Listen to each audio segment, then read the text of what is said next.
Abigail Smith was born in Weymouth, Massachusetts, on November 11th, 1744.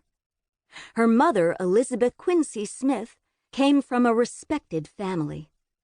Abigail's father, William Smith, was a much-admired minister. Abigail had a brother, William, and two sisters, Mary and Elizabeth. She was close to her sisters all her life. Abigail was delicate and sickly when she was little. She didn't go to school. Most girls in those days didn't, even though boys did.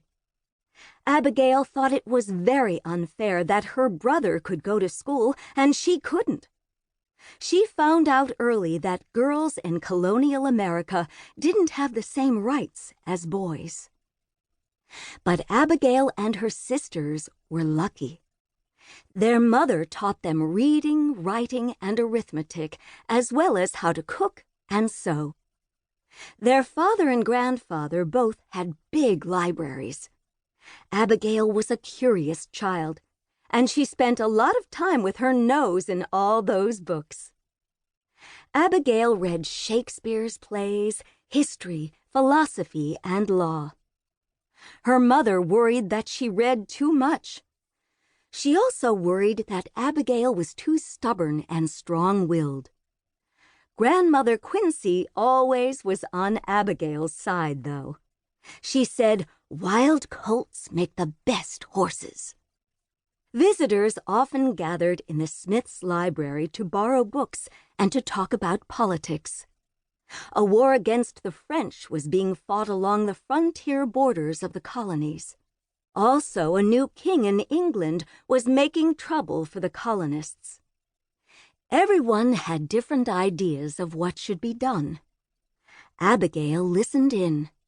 Girls weren't usually allowed to speak openly, but Abigail's father encouraged it. Abigail was shy, yet she did have opinions, and sometimes she spoke up. One visitor to the Smiths' home was a young lawyer, John Adams. The first time he met Abigail, she was 15.